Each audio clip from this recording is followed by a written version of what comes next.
Dbacks get fried by the fish. After this weekend's sweep, we are asking if the Diamondbacks are indeed cooked. All signs point to yes. Don't you go anywhere. You're watching the PHNX Diamondback Show, and we are starting in 30 seconds.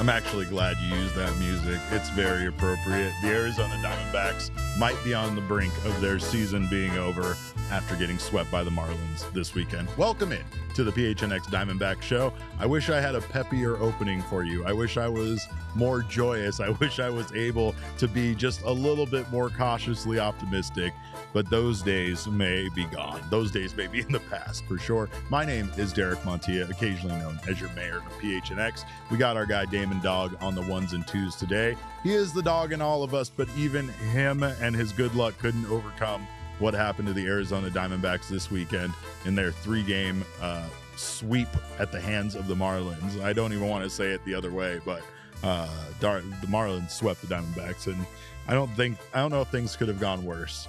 These three games, Damon, were some of the most heartbreaking, extra heartbreaking. Like, the Diamondbacks found new ways to make each one of these games heartbreaking against the Miami Marlins, and they managed a way to lose all three games.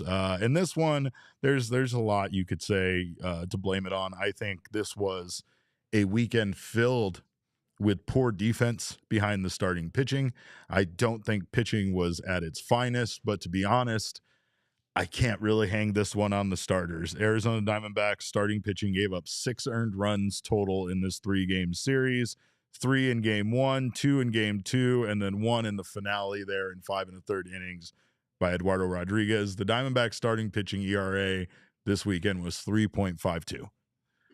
This one falls squarely on the shoulders of what the bullpen did after the starters exited the game. And again, it also falls on the shoulders of some really, really sloppy defense. The Arizona Diamondbacks have just not been playing the quality defense that we're used to. In some cases, once again, as you could see peppered throughout this weekend, it wasn't necessarily errors, even though there were a lot of errors. It was just those plays that we are kind of used to them seeing, and small mistakes leading to Marlins players that most of you have never heard of taking extra bases and advancing. Marlins played the exact kind of baseball we're used to seeing the Diamondbacks play this weekend, quite frankly. And it's not like they beat the Diamondbacks handedly. They actually just found a way to eke out a win and steal one late from the Diamondbacks in all 3 of these games. Dbacks, I believe, if I'm not mistaken, held a lead late in every single one of these games, and yet the Marlins were able to go out there and obviously take this one away. We have the numbers for the series, which I guess we can look at, Damon. I don't really want to. Probably nobody wants to, but here are the numbers from the 3-game series presented by our friends at Desert Financial Credit Union. Diamondbacks here get outscored 23-19, although it seems like it was way worse considering they got swept in this 3-game series. Diamondbacks actually had more home runs in the series than the Marlins. 5 home runs for the Dbacks to 4 for the Marlins. Diamondbacks with runners in scoring position, Diamondbacks hit 280. They were 7 for 25. The Marlins hit 263. They were 10 for 38. Really, right here is what it comes down to. D-backs were able to do damage against their starting pitching. Diamondbacks starting pitching ERA this series 3.52 to the Marlins 7.05. And then the relievers, Marlins pretty much just gave up runs in that second game, or in that first game, excuse me. 3 runs allowed in that first game by the Marlins bullpen in 4 2/3 innings pitched. They have a 3.55 ERA for their bullpen. Diamondbacks, atrocious bullpen ERA, 9.23. 5 earned runs there allowed by Jalen Beeks in the loss on Sunday. and just not a lot of good. Not a lot of good. And we've talked about the importance of this stretch. We talked about how much the Diamondbacks needed to come out on this 9-game, 10-game stretch, right? I guess if you wanted to throw, like we did, throw that tail end of the Toronto series on there after the Diamondbacks had lost 2 of those games. But over this 10-game stretch, the Diamondbacks go 5-5. They are now, once again, Diamondbacks are just as mid of a team as you can imagine. And that's really where they stand. It's where they've stood all season. They're currently 1 game below 500. People are asking if you're ever going to see the cactus light turned on again.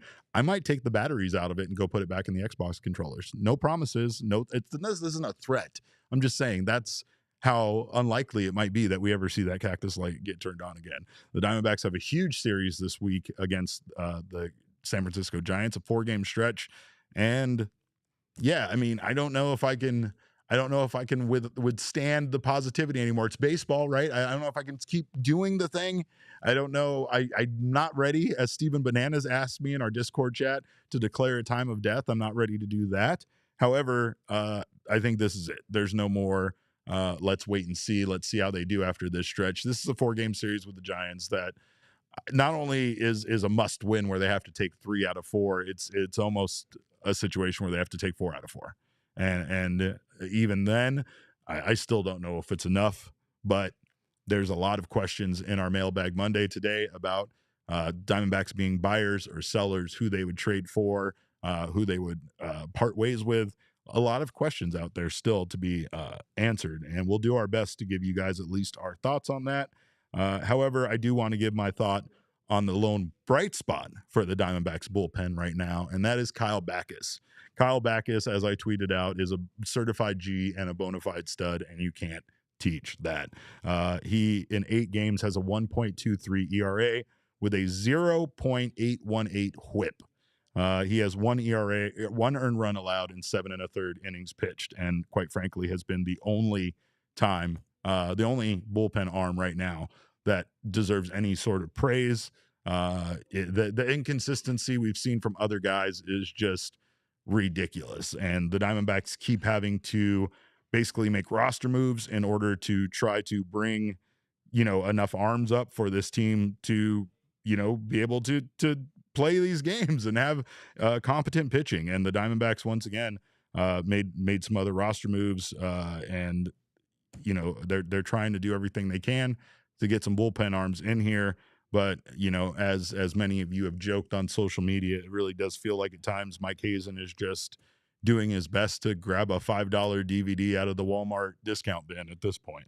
Let's take a look at the updated NL West standings here, also known as... Real quick, I wanted to know, what do you think the funniest person that you've said is a bona fide G, or a G and a bona fide stud? Sorry, I screwed it up. But that's a good question. Probably Emmanuel Rivera.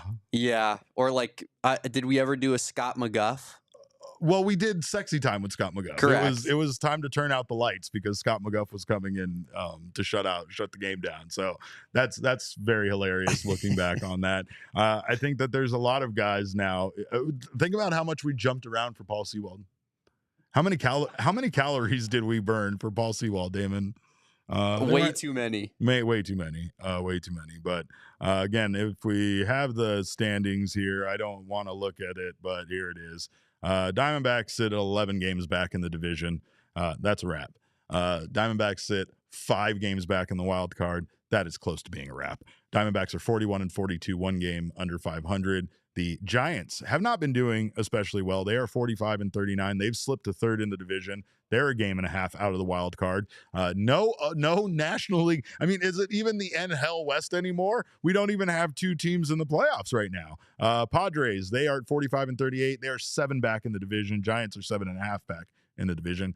Padres are 1 game back in the wild card. Giants there sit 1.5. And yeah, that's definitely why this series against the Giants is so huge. And again, it might be too little too late, even if they do perform well. I just don't know how they get there, right? Their offense is still cooking. Team OPS, I believe, is 3rd in baseball. right up there with the best teams in all baseball, third behind the Dodgers and the New York Yankees. But is this it? Are they cooked? I know I said all signs point to yes, and it definitely feels like that. Baseball is weird because you even look at what happened to the Tigers last season, who were sellers at the trade deadline, and they managed to not only make the playoffs, but to make a splash.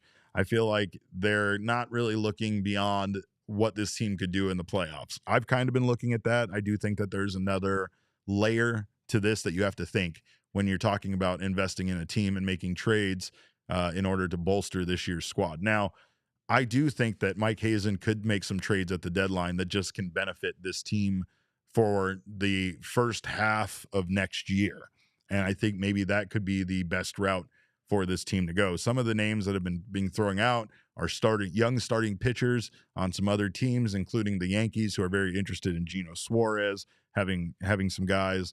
And I know these are all Mailbag Monday questions that we're going to get to here, but I don't know. I mean, it gets to a point now where I really do feel like the Diamondbacks probably have to shift gears here if they have as bad of a showing against the Giants as they did here against the Marlins, and really start taking some of those phone calls to make some trades. It's going to be a seller's market, and of course you want to try to be one of the first ones out there making big deals and getting the most in return that you can get. There's a lot of teams interested in a lot of Diamondbacks players, and unfortunately this series with the Giants is basically, in my eyes, a playoff series for the Diamondbacks. I know that might be dramatic, but yeah.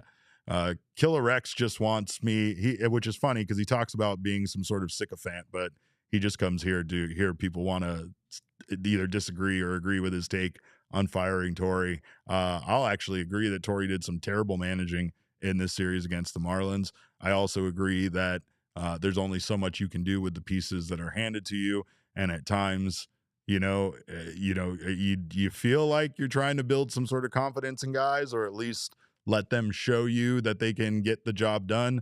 There's also just mismanaging a baseball game and not having your relievers be ready and not pulling the hook quickly on guys that are struggling. And I mean, sometimes with baseball, a reliever that's one of your best relievers can struggle out there on any given day because baseball is baseball. You're throwing a ball into a box at 100 miles an hour, and if you're off just a little bit, you might not be effective, right? So we saw that in several of these games where late we didn't even have another bullpen arm getting warmed up in the pen, and honestly, it's inexcusable at times because these games mean so much to this season. I guess, in the long run, there's managing that we don't necessarily see, right? There's managing that obviously doesn't there's managing a bullpen because you have 17 games in a row coming up into the All-Star break without a day off, and you have to make sure that you have enough arms in all of these games for the bullpen to try to win you games. But Jalen Beeks, awful. Leaving Jalen Beeks in for as long as he was in there for, maybe even worse than Jalen Beeks' performance. So big thumbs down for Torey in this series for sure. I just don't understand, to be honest, what Killer X wants, and people, the Torey haters. Like, obviously Torey sucked this weekend. Mm-hmm. At the same time, does Mike Hazen not deserve criticism for this bullpen that he's constructed? How many years has Mike Hazen been the GM here? How many times have we had a competent bullpen? Well, and I mean, does that not warrant any sort of criticism? And is it an excuse to also bring up the fact that there are the best arms in the bullpen are currently missing due to injury? I mean, it wasn't a good bullpen before those guys went down to injury. That's true. I mean, yeah, AJ Puck and Justin Martinez were much better, but I don't know. Again, I don't know in regards to that how it's a combo. I don't know where do you put blame? You right? place blame on everybody because people want to put blame on the medical staff. Is it the medical staff's actual fault? I mean, none of us are intelligent enough to know. Right. I mean, that's what I'm saying. Is this just an anomaly that people get injured? It's just weird when you want to start placing blame on injuries, and then from there placing blame on the GM for not going out and finding more pieces magically out of nowhere to to fill the bullpen, and you want to blame the manager, obviously, for the way that he uses the only pieces that he has in the bullpen, right? And yeah, those might be excuses, but there's no excuse for instance, the way the game the way they let the game slip away, right? A reliever just has to come in for 3 batters, and I feel like by the 3rd batter, if you're not seeing something out of a pitcher, if he just went out there and walked 3 straight guys, gave up 3 straight hits, allowed 3 straight base runners, really didn't give you much to believe in, then I kind of understand you pulling him right away, right? But I don't understand you not doing something, getting another arm up, whatever. I will say Jalen Beeks had 2 strikeouts there that made him look like untouchable for a brief moment, and then he couldn't find the strike zone again, right? And so that's the reason why baseball can be as frustrating as it is. He had a terrible game. I blame it definitely on Beeks. But yeah, again, not having a manager get up another arm in the bullpen when your guys are struggling, when bases are getting loaded, all of that stuff, it's not good. But I think that there really wasn't a sense of urgency, and that's another thing you could definitely criticize Torrey for, to win these games, quite frankly. I know a lot of people felt like if they didn't sweep the Marlins, that wouldn't be good enough, let alone getting swept by the Marlins, right? So I think that after losing the first 2 games in the manner that this team did, Sunday would have been a pull out all the stops to try to win, and they didn't. They didn't. And now we sit at this point where it's very understandable for any person to say the Diamondback season at this point is over, that they're cooked, that, go ahead and start switching your thought process over to being sellers by the trade deadline.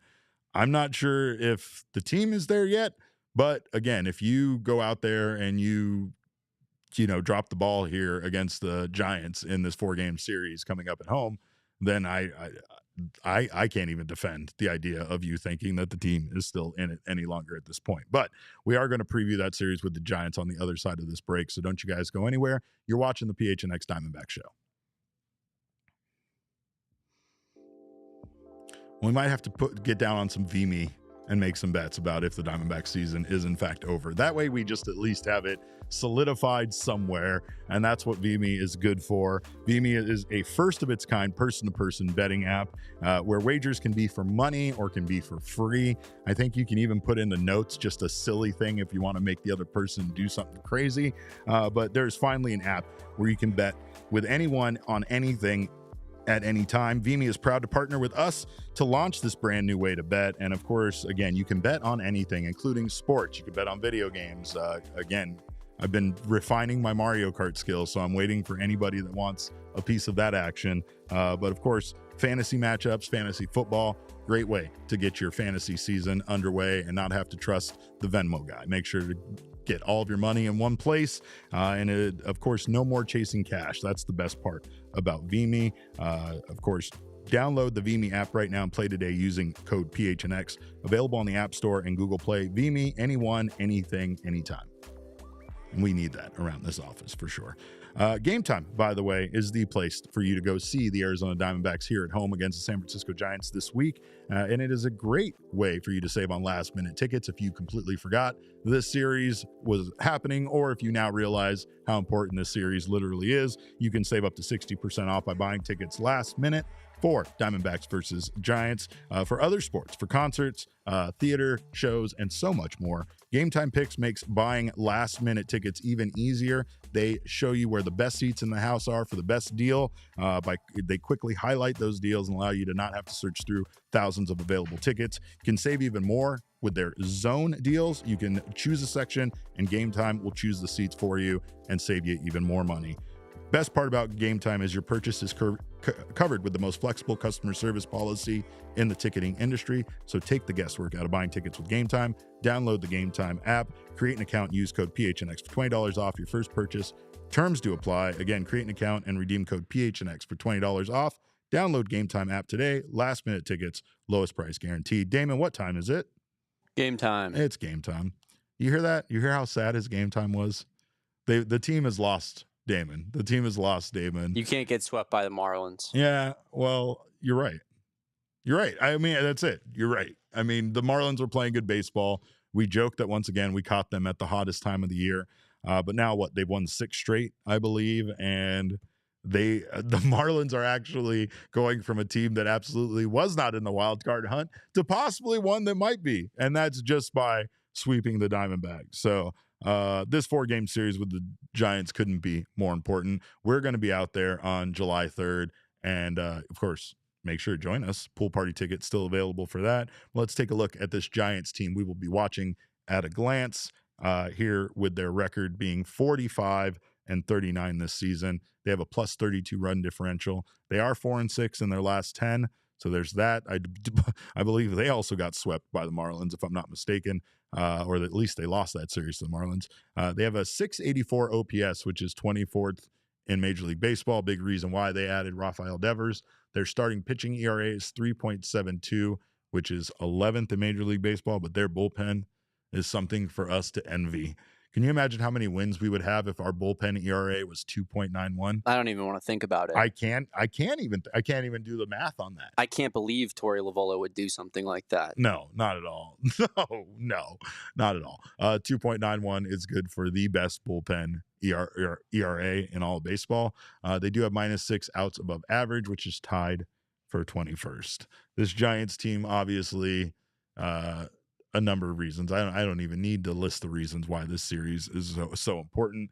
The Giants are slightly ahead of the Diamondbacks here for the wild card chase. So even if the Diamondbacks don't end up doing anything significant, don't you want to help bring the Giants down? Don't you want to take them out of the wild card race too? If anything is going to happen, like, there's a good chance for that. Plus, the Diamondbacks also have a series with the Padres coming up, which that's going to end up being equally important, or who knows, by that point, we might already have called a time of death and waved the white flag on this season for sure. But I think the one thing to consider here is that, the Diamondbacks are getting some decent starting pitching, and they did in this series. I don't know what the remedy is for the bullpen, and it would seem that the Diamondbacks are continuing to search for that. That would obviously be the focus of them if they were some sort of buyer at the trade deadline. But I don't even know what assets the Diamondbacks would send away, nor do I know at this point what would even fix this team. I do think that there's almost a weird way that the Diamondbacks could potentially pull off that Tigers move, and we'll talk about it here in a little bit. But let's take a look at the pitchers that we have to rely on to save our season in this 4-game series against the Giants. We have Ryan Nelson going in game 1 against Logan Webb. Ace versus ace, basically. Facts. We got Zach Gallen going in game 2 against Hayden Birdsong. He is 3-2 this year with a 4.13 ERA, 56 strikeouts, 120 strikeouts this year, by the way, for Logan Webb. That is impressive. Hayden Birdsong going up against Zach Gallen. Zach Gallen's 5.75 ERA, still the highest among all qualified major league starting pitchers, along with Brandon Pfaadt there in his 5.38. That's also one of the highest in Major League Baseball. Merrill Kelly is going in game 3 here against Landon Roop. And then Brandon Pfaadt takes on old friend Robbie Ray, who is 8-3 this season with a 2.75 ERA, 110 strikeouts for Robbie Ray. All Robbie Ray needed to do was leave Arizona, and he's a elite pitcher, Derek. Elite. He really is. We'll be seeing it with Zach Gallen next season. Probably Brandon Pfaadt like 3-4 years from now. That's just who we are. We'll never escape it. Do you want to go get on the chat here, and you want to get in on it with Killer X? Like, the two of you could tag team here a bit, just be super. Well, I'm Doomsday, but for me, it's like Killer X thinks that the organization's pitching problems that they've had for 2 decades are all Torey Lovullo's fault, because why wouldn't it be? Yeah. Whereas I think it's an organization curse. It's deeper than the manager. Yeah. It transcends eras and ownerships and managerial. It doesn't matter. Eras. Yeah, no, it's bad. Speaking of bad, come join us for the pool party. We still have tickets left. I don't know. Come out and help get rid of this curse. Maybe we can reverse things. Maybe we collectively as a group. Yeah, like, we are bringing Damon directly to, we couldn't get Damon's body any closer to the players than we could with this takeover. We are doing our part, so you have to help us. Come on out, defend the pool, enjoy us. Great game, great time.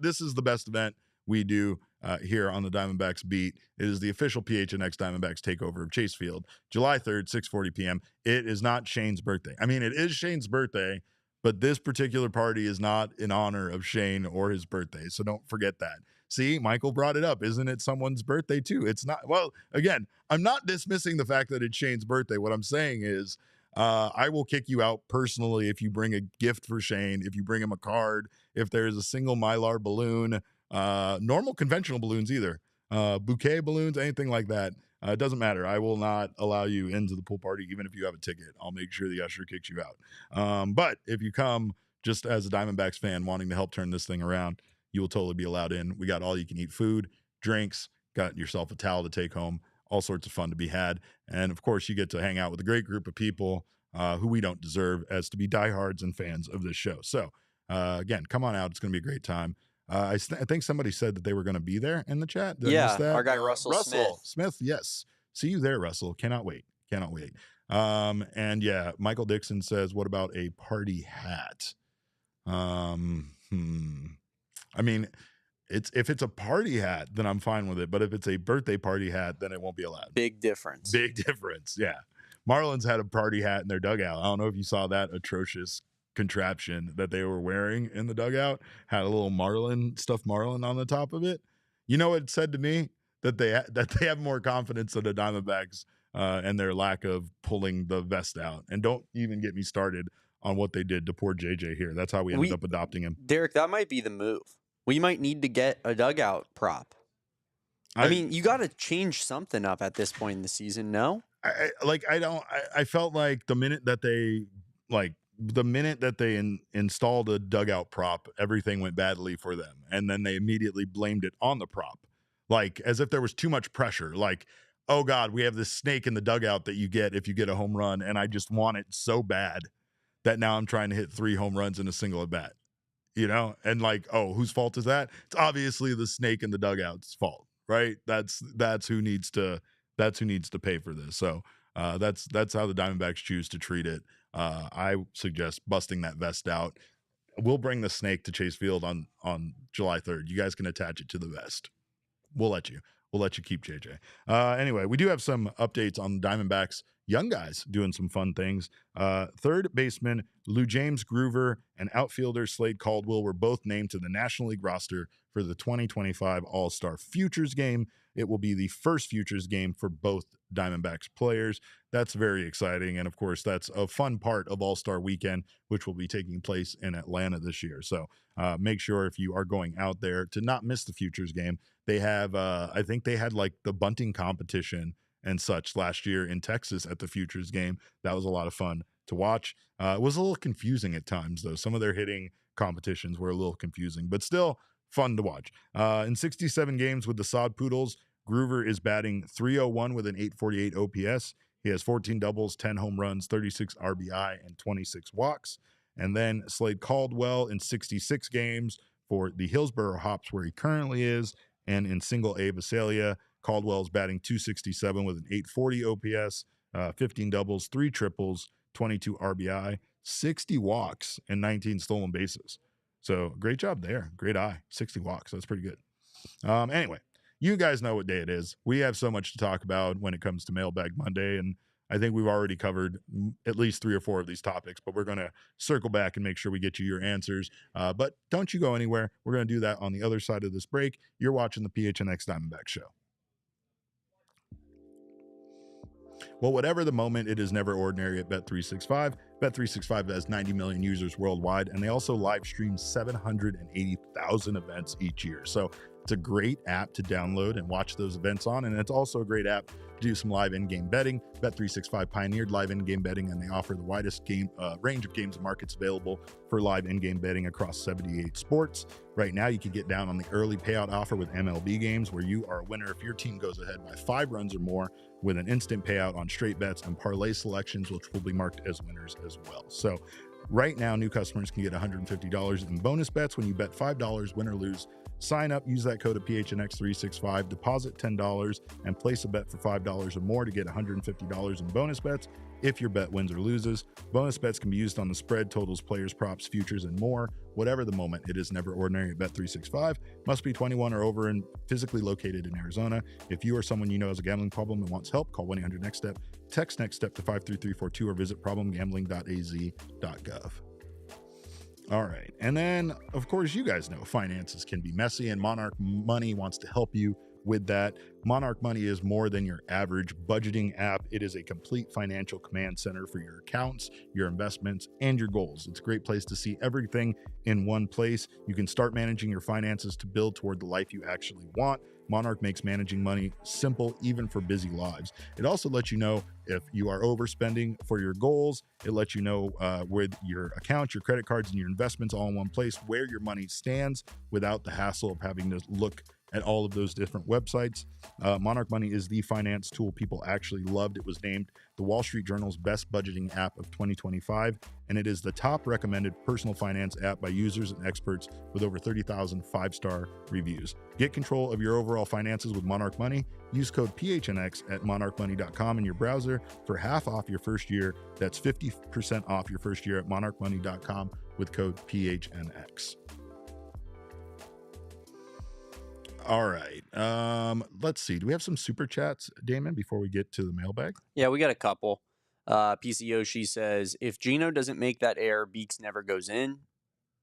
That's a great point. And that's where I did want to say it goes hand in hand with how bad the defense was. And that's this on weekend. Torrey. That's something where we can put our hands up and be like, the drop off in defense, Torrey gets to wear that one, because they've been a great defensive team for the last few years here. And they just are sloppy all the time this season. I really think that, we're missing, obviously, Parrish Chico over there at third base. And again, it's weird to have to slam new coaches, considering we really don't know the negative impact that they're having.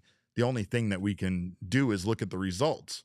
And it's hard not to look at Brian Kaplan as a pitching coach and say his brief time here has been a failure.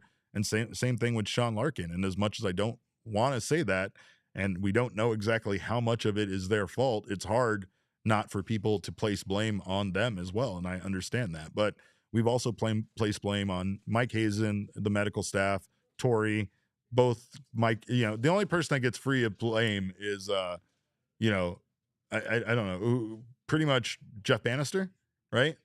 You're not blaming Jeff Bannister for anything. No, Jeff Bannister is he's currently like the backup quarterback. You know how everyone says that's everyone's favorite player is the backup quarterback? Yeah. That's the bench coach. He looks like Jeff Bannister. You're just waiting for a fight to happen. And that's like the big payday for Jeff Bannister. I feel like that man is just itching to fight someone with how bad this team is going. Everything good that happens within the Dbacks is all Jeff Bannister. Everything bad is all Torrey. Everyone knows it. Dave McKay also. He can't do any wrong. Folding Chair says, Folding Chable.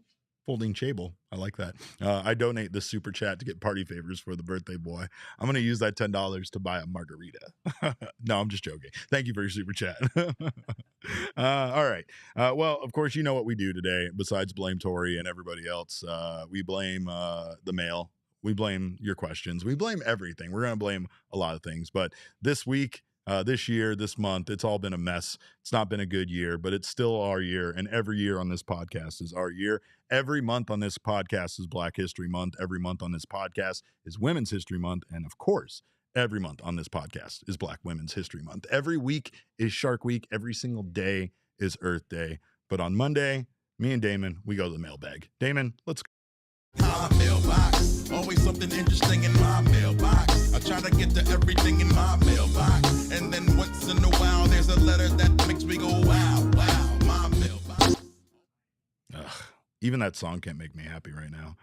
What do we got? What's our first question? First question comes from Cesar. Says, how cooked are we, Derek? All right, so I'll show you. They say that when you're cooking a steak that you can test the different parts of how rare it is by touching your thumb, right? Up here, this is rare, right? And then as you get down to like the bone meaty part, that's well done. Down here, that's well done.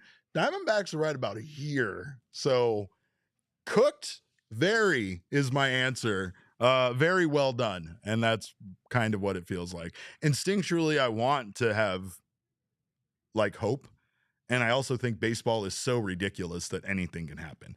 I think it's so ridiculous that the Diamondbacks could essentially trade some pieces away that we see as being the stars of this team with expiring contracts. Say a Merrill Kelly, say a Zach Gallen, say a Gino Suarez. And the Diamondbacks can find ample replacements for those players that not only can help this team this year finish potentially strong, but actually put together a roster for next year when those players who are free agents most likely sign elsewhere, and the Diamondbacks are left to find replacements for them during the offseason anyway. At this point, with all of the injuries being injuries that are going to carry over into next season, well into the midpoint of next season and potentially beyond, the Diamondbacks don't even have depth to call upon. Normally, it would be, with Zach Gallen and let's say Merrill Kelly leaving this team as free agents. Normally, the Diamondbacks would have a Tommy Henry, a Blake Walston to call upon next. Those players will be gone with those injuries, with those surgeries as well. So I don't really think that the Diamondbacks have much of a choice than to try to flip for guys that maybe are still starting pitchers that have years of control left that aren't nearly as good, but at this point might put up better numbers than what Zach Gallen is currently putting up, right? And we know once Gallen goes somewhere else, he's going to shove. And I think that, at least for me, if you're talking about a situation where, it might break our hearts a little bit, but it's possibly best for everybody, it really does feel like Zach Gallen would be the return potentially that could work out where the Diamondbacks get more than they should considering how poorly Zach is pitching. The new change of location, new environment for Zach is good, and he becomes his old self and regains his ability to be the consistent pitcher that he was at one point, and that allows him to, maybe still get a decent contract at the end of the season, and perhaps whatever team he gets traded to, he can help out and make that team a contender by adding him to their starting pitching rotation. I feel like that's like one of those situations where it works out with everybody, even though it would make us here as fans tremendously sad to see Zach Gallen go to someone like the Chicago Cubs and suddenly start shoving. So, but that could very much be a reality. And to be honest, it could be the best situation, but best case scenario. But I do feel like we are definitely cooked. We are definitely cooked. I will say that the Dbacks, like when you were, kind of putting that all out there, Derek, it came in my head, like the Dbacks are in a horrible spot, probably the worst spot possible, where a lot of their players are free agents and they will be valued very highly, but the team stinks. So it's like you're struggling to bring back your own players that you would want to keep, but also you're not reaping the rewards of having players that are coveted by other teams in the league. Yeah, that's a great point. I mean, we were talking about it the other day, but Zach Gallen's performance is getting so bad that you kind of worry. Yeah, he'll be back. You worry about offering him a qualifying offer because he's probably going to accept it now at this point. And do you really want to bring the pitcher back with the worst ERA of all qualified pitchers on a $22 million deal next season? Is there someone else you could find that would pitch better than Gallen has been pitching or will pitch for you next year? I don't know. I still refuse to believe that with Zach Gallen's struggles that this is who Gallen actually is. I just think that this has been a really rough patch. However, the numbers, I think our guy Mark in the chat brought up his numbers in regards to his fastball and some of the metrics on it and its vertical break and stuff. I mean, things haven't been trending in the right direction for Zach for a while. It's just kind of bad enough now where seems ineffective, and he can't go out there without giving up that big inning. Someone else said they were playing backyard baseball and asked me who the first pick was. Jordan. It's Pablo, right? There's no question about it. That's Pablo, and I will be purchasing that. That's all. That dropped on the Nintendo Switch. It's Backyard Baseball 97. Me and Damon might just have to do something to pick people up around here. It might just be us playing a little backyard baseball on stream in order to get things back right around here. But what else we got in the mailbag? Next question comes from Russell. Says, Derek, do you think the Dbacks should be wearing protective gear on their whole body because they are always getting hurt by pitches? Do you think they will be sellers or buyers? Man, I have no idea what is going on with the Diamondbacks getting hit, right? It's ridiculous. And I mean, they've talked about it on the broadcast. It's kind of similar to pitching injuries where because we watch our specific team quite a bit, It seems like it happens to our team more than anybody, but there are a lot of players being hit by pitches, just like there are a lot of pitchers being lost due to these season-ending surgeries and injuries again, too. So I don't know. I mean, it's almost like guys don't know how to pitch up and in. I don't know what the deal is with specifically where guys are getting hit. A lot of injuries in the hand, but I mean, it's baseball. It makes sense. It's just it's happening a lot, and they addressed it on the broadcast. I don't know. I can't stand seeing it because of the impact that it's already had specifically to this team and the caliber of players that the Diamondbacks have lost. If they would have lost Gino for a significant amount of time, I don't know if I could say I've ever seen a season that was this that had this much bad luck, this many injured players that you've lost for a significant period of time. The second half of that question, what was that again, Damon? Are we buying or selling? I don't know. I really don't know. And I know we're going to have like 3 questions in a row about this, but I don't know. I mean that because I do think the Diamondbacks will make trades at the deadline, no matter what. I just don't know what they'll get, who they'll seek out, what they'll get in return. I think that deep down inside, Mike Hazen is trying to pull off a move where they could potentially trade somebody that, is one of those big names, like a Zach Gallen, and get back pieces that they need, like bullpen pieces, so that it's kind of a, it's a simpatico kind of trade, right? Where it works out for everybody. However, I've said this before. I said this last week. Jack told me that it was a really good point that he hadn't even thought of. And that is, if you trade Zach, if you trade Merrill, who's starting for you? Where are you getting another starting pitcher from? Look at the depth in Reno. Look at the experience that those guys have had. You're almost to the point where you are calling up Yu-Min Lin, not because he's ready, but out of necessity. And I don't know if that's the right move. And I don't know if they're even at that point yet. It's just getting to that point where the Diamondbacks really don't have those pieces available, at least in the short term. Long term, when guys come back, yeah, they'll be able to have some depth and fill out the roster and things will be better. However, we don't know how long it's going to take for all of these arms to come back. And so far, it would seem that the recovery time on all of these surgeries for all of these guys is a year. With all of these injuries happening here at the end of May, at the beginning of June, with all these surgeries happening now, we have lost, so many arms until the midpoint or beyond of next season. So I don't know what the answer there is if the Diamondbacks do pull off a trade for either Merrill or Zach and what they would get in return. Jordan Lawler's now injured on the IL with a hamstring injury. So it's not like the Diamondbacks can readily trade Gino. They could have Tim Tawa or another guy potentially play third base over there. But that, once again, if they do trade Gino, they're testing their depth there should they have another injury. I'm sure Jordan Lawler would be the answer once he's ready, once he's healthy, to come up and just start playing every day, no matter how poorly he's doing offensively at the dish, right? But then it moves on to even other like bullpen arms. Like, are we really going to trade Shelby Miller? Are we? Like, who else is left after that? Right? So I don't know. Some of these trades, I do have to ask, if you do make a trade for some of these guys that are on expiring contracts, who plays there next? Killer Rex brought up Trey Mancini earlier, and that's a great point. Trey Mancini has been like a major league ready depth piece for first base over there in Reno this entire season. He's been having a great season. So yeah, if the Diamondbacks do decide to trade Josh Naylor, I think there's a guy that they have a solid replacement there for, who is not only a great story, but a guy who has major league experience, similar to like James McCann behind the dish for the Diamondbacks right now, that you could call up and might not be the offensive threat at the plate Josh Naylor is, but he would do just fine at first base, right? But outside of that, I really don't know who you can trade and then have a reasonable replacement for once you move that piece, right? Third base is eventually going to be fine once Lawler is okay. I'm sure if you want to bring Lawler up, just let him be out there.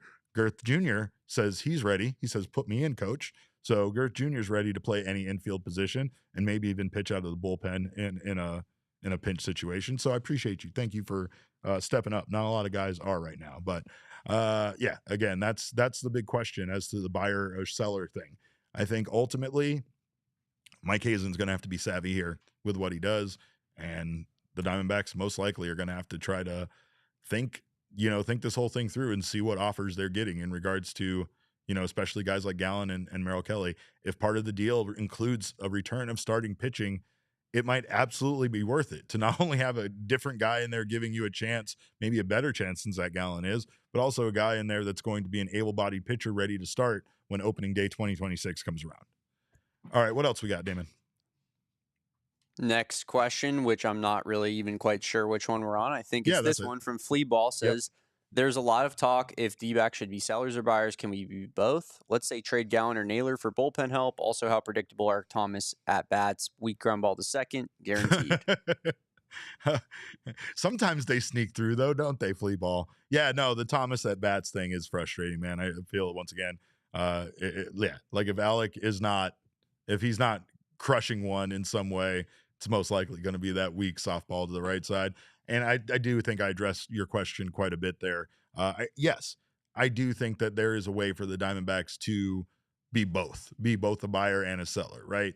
But it's going to get to that point where how much do people still believe in someone like Zach Gallen? How much do people believe in Merrill Kelly? What are the returns going to be for these guys?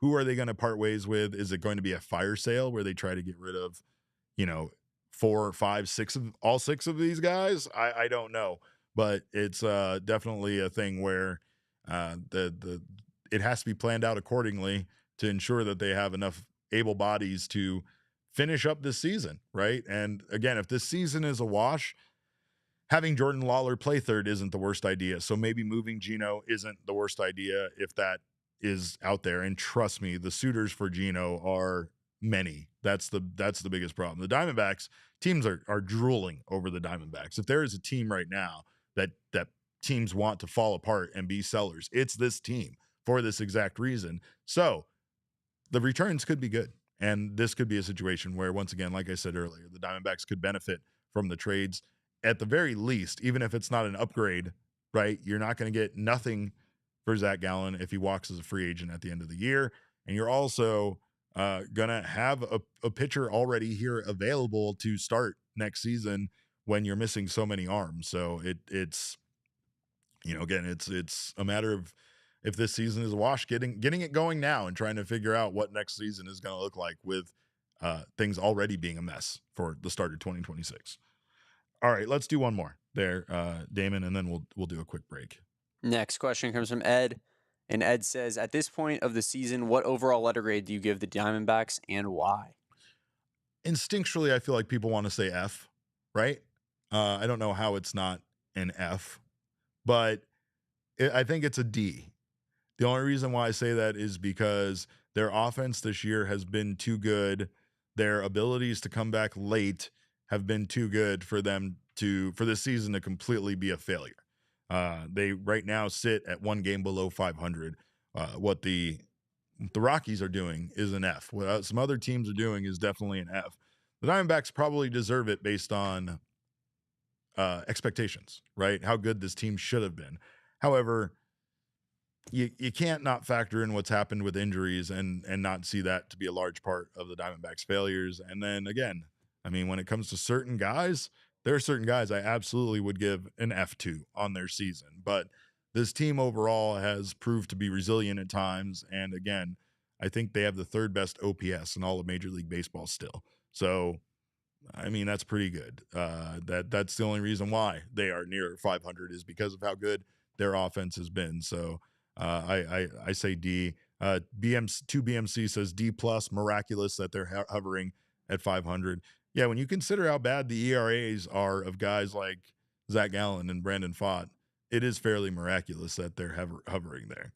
And yeah, I do have a problem saying a lot of this stuff, including bad stuff about a lot of people in the organization, because I just honestly, I still believe so much in every single one of these players. I still think Brandon Pfaadt has his best days ahead of him. I still think that Zach Gallen is going to be incredible for some other team, for whoever he joins. I just feel it in my bones.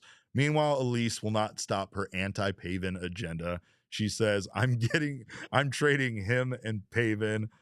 She's talking about Erod. Because Piece of Yoshi said, Elise, I fear now that Erod has been good for 4 starts, that I'm emotionally attached to him, and you will have to pry him from my cold, dead hands. And Elise said, also, Elise is Mike Hazen, by the way, for those of you that don't know that. I'm trading him and Pavin. Get ready to cry, Yoshi. Yikes.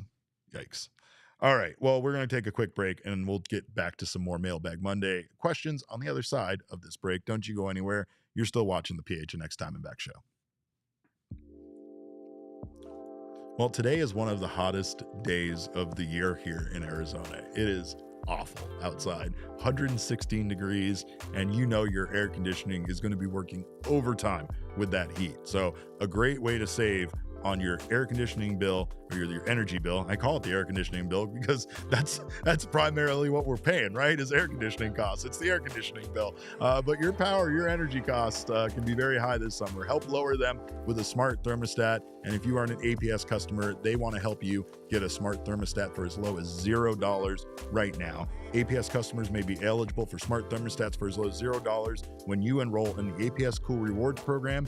If you're not sure how to install a smart thermostat, installation is available for free at APS Marketplace. You can also check out all of the wonderful things that a smart thermostat can do for you. My favorite is setting the temperature when I'm not home. I forget to turn it up when I leave, and then when I come home, if I do turn it up, it's terrible in my house. It's awful, and I feel bad that I'm walking into that horrible heat. So I like to turn it down, make it nice and cool before I get home. These are just some of the things you can do with a smart thermostat, as well as track how much you're using. I found out I had a problem with my air conditioner thanks to my smart thermostat.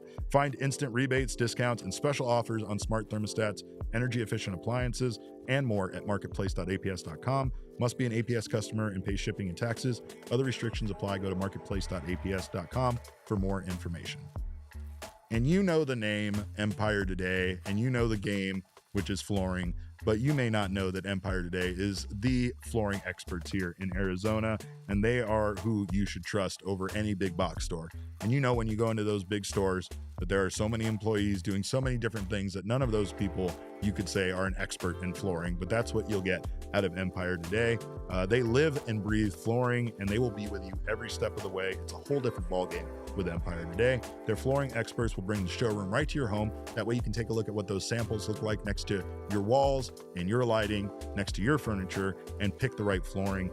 You can see how it looks.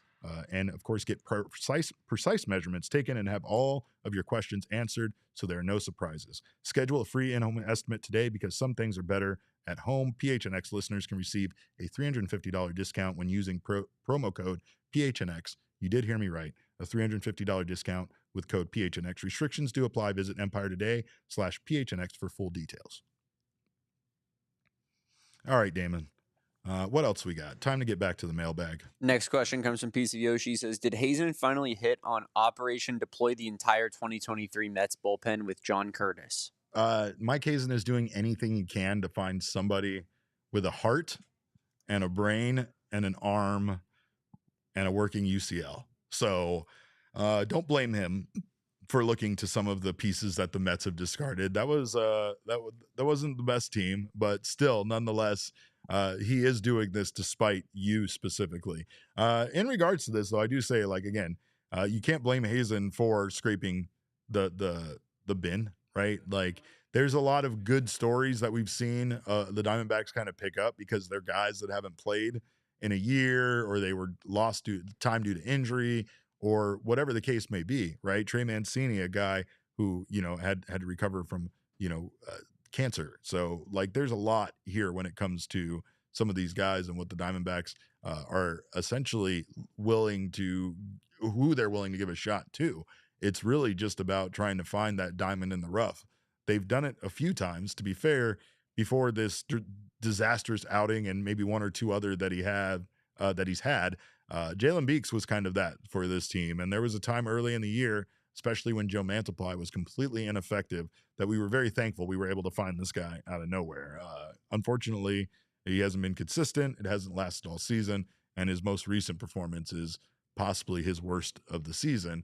It just feels like this is what the Diamondbacks have to resort to with their current situation, trying to give guys an opportunity that aren't getting one elsewhere and seeing if they can come up and get outs for this team. What else we got, Damon? Next question comes from Tyler Hall. Says, do we trust Hazen to pull off a successful sell-off if we do sell? He's been great at buying, but I don't know if he has been as great when selling. At least it doesn't feel like the track record has been there. Well, and I mean, of course, the most famous one there being the Paul Goldschmidt trade, right? That's the sell that I think a lot of people remember.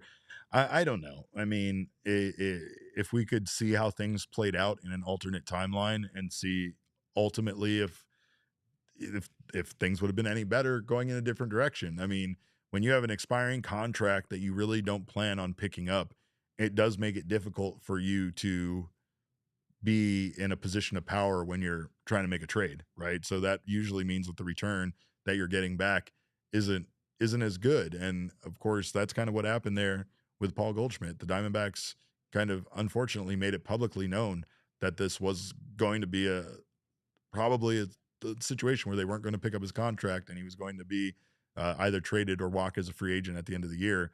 And yeah, the pieces they got back didn't end up being great. However, that one's still, you could argue at least they still got something, and a lot of those players are good now, aren't they, Damon?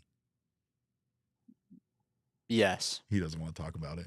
But yeah, no, I mean, I do feel like, going back to the original question, that Mike Hazen could do this well. I think that the advantage here is that there are so many teams that are still in the playoff hunt, and that's going to make the sellers market mean something. It's going to be a chance for this team to fleece another team. In fact, it was kind of my concern if the Diamondbacks did do well over this stretch, right? Say they did just enough to convince this team to be sellers instead of buyers. They bring in a couple of bullpen arms, maybe improve their ERA, maybe bring stuff up a little bit, win some more games, end up 10 games above 500 at the end of the season, but ultimately either miss the playoffs or kind of get bounced in the wild card round.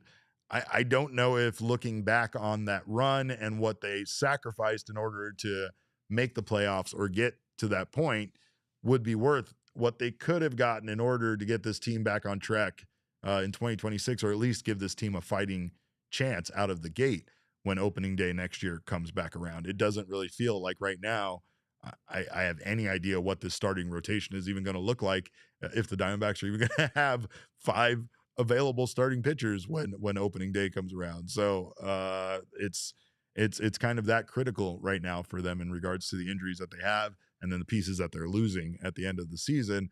I think that it might just be the best case scenario if they do sell and try to replenish this team a little bit before 2026 comes around. Oh, that felt gross to say. I hate this conversation. I really do hate all the things I'm saying, but I do feel like I'm trying to speak with this instead of this, Damon, with my brain instead of my heart, because my heart wants to continue to believe in these guys and say, push everything in. Next year's such a mess anyway. You might as well be buyers at the trade deadline. You might as well try to go on a run in the second half, and you might as well try to do something with this calamity of a season when next year is already set up. The table is already set for next year to be a disaster. So let's just try to finish this one strong. But that doesn't seem to be the right answer. That logically doesn't flow well for me. What else we got, Damon? Next question comes from Soozles.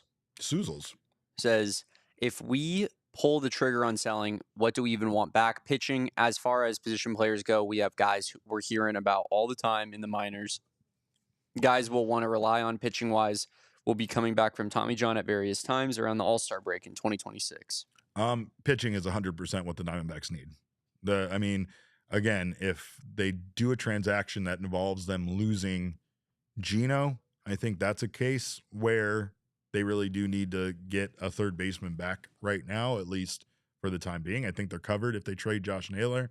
But I don't really feel like the Diamondbacks need to get a whole lot of position players back in a trade. What they need is pitching. They need a starter. They need a reliever. They need 2 relievers. They need 3 relievers. They need all the arms they can get. So I doubt that any return for the Diamondbacks, unless it's setting up another trade that involves losing a position player, because our depth isn't great with our position players right now, but I think they're fine. I think this team can compete this year with this offense and with the position players they have. It's really just about right now getting arms arms are important, Damon. And I mean, if we don't have the arms, I don't know if we can. I don't know what the Diamondbacks can do. Yeah, I mean, it's just the worry. The worry is trading for these arms, right? Yeah, like what's the cost going to be? How do you get them? Where do you get them from? I mean, I'm joking a little bit about the curse, but I'm saying, like, if you trade away all of your good hitters, Josh Naylor, Gino Suarez, etc., and you bring back a bunch of pitching, do you trust this organization to develop that high caliber prospect pitching to be MLB ready? Because I sure as hell don't. I don't trust anything anymore. I really don't. I trust Mike Hazen to do swap trades. That's what I trust Mike Hazen, like the Jazz Chisholm for Zach Gallen trade. Yeah. I need more of that. Yeah. Well, of course, if you guys are watching right now on your favorite app, make sure to head on over to gophnx.com. We are currently going into overtime, and we'll keep the conversation going over there with just a few more Mailbag Monday questions. But again, we thank you guys all for watching. Thank you guys. Of course, it's not Remember Kids time yet. It will be soon. It probably should be. I should wrap this up. I don't want to talk about this team anymore, and I want to take the next 3 days off. But the next 3 days, very crucial for the Diamondbacks 2025 season. And of course, that I couldn't abandon you in that time of need, of course. But what I will say though is that and 2BMC says it here, like, I would be maybe okay trading Gino depending on what the package you get back is. I'm not trading Josh Naylor. I'm keeping Josh Naylor around long term. I want to keep Josh Naylor forever. He's not a good defender, and it's a stark difference after watching Christian Walker for so long. But that guy's a dog. Yeah, you need that bat, and he's young, and he fits. He has a good attitude, I feel like. From a selfish perspective, he's one of my favorite people to interview in the clubhouse because he gives us so much when, to be honest, he doesn't need to. But he provides us with so much context, so much explanation, so much experience as a baseball player, like where that's what we as journalists nerds don't have, right? So when he can shed a little light on what it is to be an actual baseball player, it's pretty cool. And I feel like Naylor does it better than a lot of people. Like, he's just very eloquent. He's very well spoken. He likes to take the time sometimes. Like he's a gentleman in every sense of the word. So I mean, it's one of those kind of things where Josh Naylor, for me, he's a great teammate to have around. Same thing could be said about Gino. And I don't know. I think Gino, the difference between Josh and Gino is that I feel like I have a hard time believing the Diamondbacks can re-sign Gino at the end of the year with the season he's having. But I think Naylor's the kind of guy that could come around to liking this team enough to wanting to be here for a few more years and re-signing that deal. What is Elise doing in the chat? And he's not Pavin at first base. That's a good point. You two are going to continue to push your anti-Pavin agenda. Is it even an agenda if it's true, though? Yeah, I don't know. I mean, Elise made a point up here, and I'm trying to find it. It's like, this guy, he saves himself, right when you are ready to get rid of him, and then he can be bad for 3 weeks straight because he hit 2 home runs in a single baseball game. Is anyone else sick of the black hole at DH that we experience for 85% of games? I mean, there could be other options for sure. He should be a pinch hitter and an off the bench option. He has no business being your starting designated hitter. This is so funny. It's funny to hear from people that aren't actually in the clubhouse telling me who's a better clubhouse guy and who hates this team, but whatever. Yeah. And that's the same guy who thinks that the whole team hates the manager. That's true. That's true. That's very true. But yeah, no, I mean, you guys can keep up your anti-Pavin agenda, and it might be right. You might be right. I mean, you're not wrong. I do feel like Pavin is the, not to steal a line here, but Pavin pays a lot of past due rent, and he has those games where all of a sudden that one game makes you forget, about how poor his performances are. I've told you many times that one of my favorite movies of all time is Little Big League, right? And there's a scene in there where, because the first baseman, the kid who is given the Twins and makes himself the manager, he's like a lifelong fan of the first baseman, right? Because he was a fan of this team just last year before he owned it. And he has a hard time seeing past the fact that their first baseman's, best years have come and gone. And there's a point where the first baseman gets a single because he's been struggling. And the kid gets really excited about the single. And his bench coach basically looks at him and goes, don't you think there's a problem when you're getting this excited over seeing a single? And, that's kind of where you guys are at, I think, with Pavin, right? Like, Pavin has those games where you get very excited about it, but then you're like, you got to go back and look at his last, 4 or 5 games and what he's done in that stretch and not get excited about this one game. But you could be onto something there. Offense definitely is not getting a lot out of that DH spot, and I don't feel like they're getting a lot out of it, no matter who's there. What else we got? Miss Folding Table says, listen, the moment you accept Pavin will be Mr. Diamondback, the better off you will be. Right now, I'm stuck with Nick Ahmed as Mr. Diamondback, so it's not necessarily too far from that. You're not supposed to bring him up on this show. All right, what else we got? Got one more? We do have one more from Absolutely Arsenal. Boo. Says, would the bullpen be better if we DFA'd all of our relievers and put an actual bull and a pen inside and asked either to relieve for us daily? Okay, that's actually this. Okay, interesting idea. This is a really good idea, actually. So we DFA all of our relievers. 6th inning comes around. Zach Gallen's struggling. Good game. Only gave up 3 earned runs in this one. Doesn't look like he's going to get a quality start. He's gone 5 1/3. You mean to tell me that Torrey going out there, going to the mound, pulling maybe on the or no, like giving the horns to the pen, and then they just open up the gate and an actual bull runs out? And you mean to tell me that's not better than our relievers right now? I don't believe that. I'm hard pressed to believe that a bull running out there and being on the mound is not better than what we've been witnessing from this Diamondbacks team whenever their bullpen actually does come out. No? And then is he saying a pen, like an actual writing device? Correct. Would be better? Yeah. I have a hard time defending that one too. Like, yeah, a pen might actually be better than our bullpen. Just because it does its job, right? A pen, if it has ink in it and it writes, then it does what it's supposed to do. And you could definitely make an argument that our bullpen does not do their job and does not do what they're supposed to do. Piece of Yoshi said, now is a great time to mention that it's called the bullpen because it's supposed to mimic the way bulls are lined up for execution in a pen. Well, thanks. I mean, this episode was already a bummer, but that's a great way to end things, I think, is really with you bringing us down with that. Thank you for that. That's definitely what the Diamondbacks bullpen feels like these days, and they need to do something about it in order for them to have a chance against the San Francisco Giants in this 4-game series that is very important. I mean, you could probably make an argument that this season is already over, but if you have not accepted that fact yet, then you could say that a poor performance here against the Giants would be the nail in the coffin for 2024, which is very depressing considering we're not even out of June yet, but we will be shortly. Tomorrow's July. And again, don't forget, don't bring chain presents, but do bring yourself on July 3rd to our PHNX takeover pool party out there at Chase Field. We're going to be having a good time, hopefully celebrating a win and hopefully being encouraged by what we saw out of the Diamondbacks by that point in those 3 games. So make sure to join us for that. You can get those tickets over at gophnx.com. But of course, we thank you guys so much for being here, being a part of this, and for venting with us here today. You can follow me on Twitter. I'm at cap_caveman with a K. Damon is at Damon Dog with a DAWG at the end. And of course, we are all Damon's dogs. Bark, bark. Our show is at PHNX. _Dbacks, but as always, all roads lead to at PHNX_sports on Twitter, Instagram, and Facebook. Damon, did we miss anything?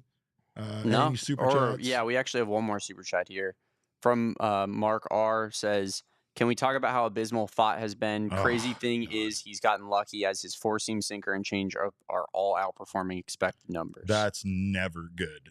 That's never good because that is one thing we talked about Erod when he was struggling, that at least his expected numbers showed that he was better than the results. And that is that's the only thing that can help you. It can be uplifting when you're talking about those kind of numbers for a starting pitcher, when you see someone struggling as bad as Brandon Pfaadt has been and realize that those expected numbers are even worse, it is not good. It does not really have a lot of blue skies in the future for Brandon Pfaadt. But we do know that he has been a really good pitcher at times for this team. And again, my heart says he'll turn it around, and my brain thinks my heart's an idiot. So we'll see what happens. But of course, we thank you guys again for your time. You guys have been awesome. We will see you tomorrow. We're going to have another post-game show tomorrow and Wednesday.